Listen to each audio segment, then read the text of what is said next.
പ്രിയമുള്ളവരെ, അല്ലാഹു എന്തു തരുന്നു അതെല്ലാം അല്ലാഹുവിന്റെ തീരുമാനമാ, അതെല്ലാം പടച്ചറപ്പിന്റെ തീരുമാനമാ. അല്ലാഹു നിനക്ക് സന്തോഷം തന്നാലും ദുഃഖം തന്നാലും എത്ര വലിയ വേദന തന്നാലും അത് പടച്ചറപ്പിന്റെ തീരുമാനമാണ്. എന്റെ പ്രിയമുള്ളവരെ, അത് രോഗമാകട്ടെ, അത് പ്രയാസമാകട്ടെ, അല്ലാഹു നിനക്ക് മക്കളെ തരാത്തതാകട്ടെ, പടച്ചറപ്പ് എന്ത് തന്നാലും അത് അല്ലാഹുവിന്റെ തീരുമാനമാണെന്ന് കരുതികെട്ട് ക്ഷമിക്കാനുള്ള മനസ്സാണ് വേണ്ടത്. മഹാനായ അയ്യൂബ് നബി അലൈഹിസ്സലാം, അയ്യൂബ് നബിയുടെ ജീവിതം കണ്ടിട്ട് ശൈത്താന് പോലും അസൂയ തോന്നിപ്പോയി. അല്ലാഹുവിനോട് ശൈത്താൻ പറഞ്ഞു, അയ്യൂബിന് അനുഗ്രഹം കൊടുത്തത് കൊണ്ടാണ് നിന്നെ അയ്യൂബ് സ്തുതിക്കുന്നത്. പടച്ചവനെ, എന്തെങ്കിലും ഒരു പരീക്ഷണം കൊടുത്താൽ അയ്യൂബ് നിന്നെ മറക്കുമല്ലാ. അല്ല പറഞ്ഞു, ഇല്ല ശപിക്കപ്പെട്ടവര് എന്റെ അയ്യൂബ് ഒരിക്കലും എന്നെ മറക്കൂല. ഇല്ല പടച്ചവരെ, ഇല്ല പടച്ചവരെ, പരീക്ഷണം കൊടുത്താ അതിന്നെ മറക്കുമല്ലാ. മഹാനായ പ്രവാചകൻ അവിടെ നിന്ന് പറയുന്നു, അയ്യൂബ് നബി അലൈഹിസ്സലാമിന് അല്ലാഹു ഒരു പരീക്ഷണം കൊടുത്തു. 81 വർഷക്കാലം സുഖ ആഡംബരങ്ങൾക്ക് നടുവില് കൊട്ടാരത്തിന്റെ അകത്ത് പട്ടിണി എന്താണ് പരിവട്ടം എന്താണെന്നറിയാതെ കഴിഞ്ഞുകൂടിയ അയ്യൂബ് നബി അലൈഹിസ്സലാം ഒരു നേരം വെളുത്തപ്പോ തന്റെ കൃഷിയിടങ്ങൾ മുഴുവനും നശിക്കുകയാണ്, തന്റെ കൊട്ടാരങ്ങൾ ഇടിഞ്ഞ് വീഴുകയാണ്, തന്റെ സമ്പത്ത് മുഴുവനും നഷ്ടപ്പെടുകയാണ്. പടച്ചവനെ, ഇന്നലത്തെ കോടീശ്വരനായ അയ്യൂബ് നബി അലൈഹിസ്സലാം ഒന്നുമില്ലാതാവുകയാ. ആ സമയത്ത് ശൈത്താൻ എടുത്ത് ചെന്നിട്ട് ചോദിക്കുന്നു, എല്ലാ പോയല്ലോ. ആ സമയത്ത് പറഞ്ഞ മറുപടി, പടച്ചറപ്പ് എനിക്കെല്ലാം തന്നു, അതാ റബ്ബ് തന്നെ തിരിച്ചെടുത്തു.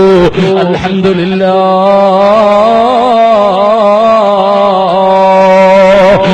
അൽഹംദുലില്ലാ പറയുകയാ. പക്ഷേ പടച്ചവൻ പിന്നെയും ഒരു പരീക്ഷണം കൊടുത്തു. ലോകത്തൊരാൾക്കും കൊടുക്കാത്ത പരീക്ഷണമാണ്.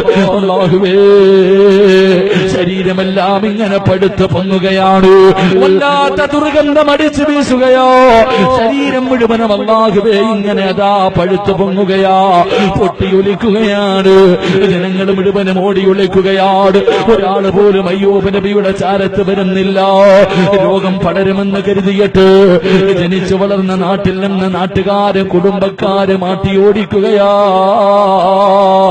അയ്യൂബ് നബി അതാ നാട്ടിൽ നിന്ന് ആട്ടിയോടിക്കുമ്പോ അവിടെ നിന്ന് അയ്യൂബ് നബി നടന്നു പോകുമ്പോ തന്റെ ഭാര്യമാരിൽ ഒരു ഭാര്യ ഉണ്ടായിരുന്നു.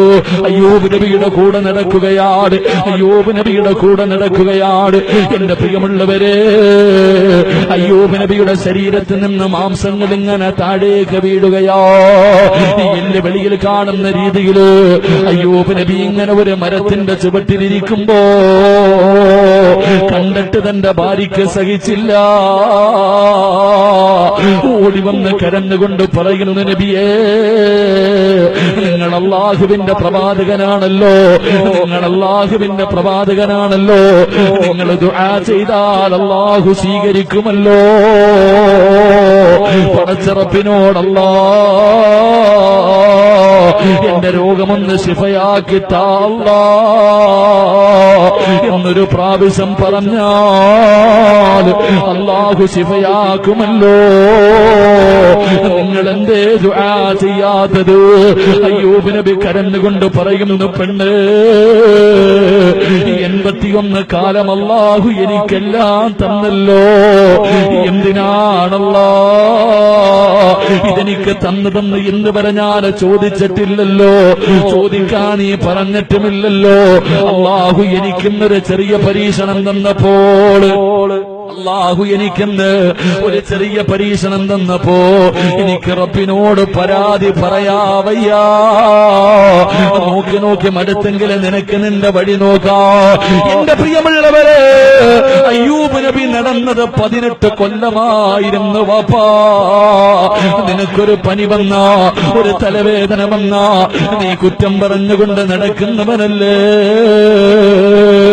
ശരീരം മുഴുവനും പഴുത്ത ദുർഗന്ധമടിക്കുന്നു, മാംസങ്ങളങ്ങ് താഴെ വീഴുന്നു. 18 കൊല്ലം അത് ചുമന്നുകൊണ്ട് നടന്നതല്ലാതെ ഒരിക്കൽ പോലും അല്ലാഹ് ഇതൊന്ന് ശിഫയാക്കി താ അല്ലാ എന്ന് അയ്യൂബ് നബി ഒരിക്കൽ പോലും ദുആ ചെയ്തില്ല. അതുകൊണ്ട് എന്റെ പ്രിയമുള്ളവര്, വറദ ബിമാ ഖസമല്ലാഹു ലക, അല്ലാഹുവിന്റെ പ്രവാചകൻ പറയുകയാണ്, അല്ലാഹു തന്നതുകൊണ്ട് തൃപ്തിപ്പെടാനുള്ള ഒരു മനസ്സ് നിനക്കുണ്ടെങ്കിൽ ഈ ലോകത്തിലെ ഏറ്റവും വലിയ പണക്കാരൻ നീയാണെന്ന് നബി മുഹമ്മദ്